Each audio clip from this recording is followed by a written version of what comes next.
Hello, this is the spotlight video for NIPS 2017. Here we are presenting our paper Learning Deep Embeddings with Histogram loss. In our work, we address the task of deep embedding learning. Deep embedding learning corresponds to training a deep network to map input data samples into high-dimensional discrete space, such that semantically similar or matching samples are mapped to vectors that are close, and non-matching ones are mapped to vectors that are far away in the discrete space.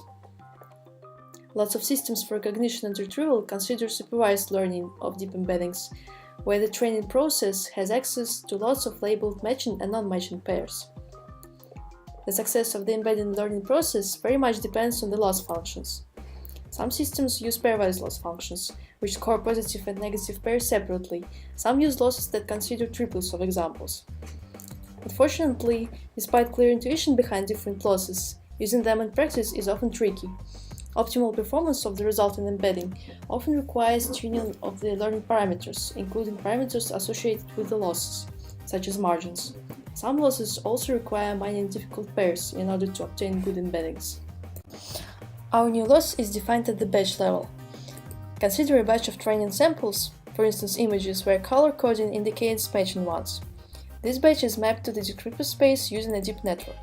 Now the task of the loss is to measure how successful is this network in putting matching samples close to each other, while mapping non-matching ones far away. Our loss considers scalar products between all positive and negative pairs within the batch. Assuming that the descriptors produced by the network are length normalized, these scalar products are distributed between -1 and +1.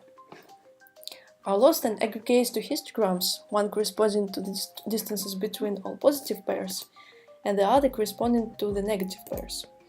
For aggregating these histograms, soft assignment is used. Using the aggregated similarity histograms, our loss can estimate the probability that the similarity of a matching pair is lower than the similarity of non-matching pair. To do this explicitly, one can compute the cumulative density function for the positive histogram, and then find its scalar product with the negative histogram. Note that all the computations are piecewise differentiable, and therefore computing the partial derivatives of our loss with respect to the input descriptors is relatively straightforward. We can therefore plug our loss into any batch-stochastic gradient descent algorithm. The only parameter associated with our loss is the step size of the histograms. Fortunately, our experience suggests that the quality of the resulting embeddings is not sensitive to this parameter. Thus, our loss has a very attractive property of not having any parameters that it is sensitive to. We perform extensive experiments and compare the quality of the embeddings learned using different loss functions. In some comparisons, our loss shown in blue is on par slightly worse with the best of the previous losses with carefully tuned parameters. In other comparisons, the embeddings trained with our loss are better. In practice, avoiding the parameters tuning for our loss is a big advantage. We hope that our loss can become a plug-and-play solution for embedding learning. We provide cafe code on GitHub, while implementing our loss for other packages should be straightforward. Thank you for your attention.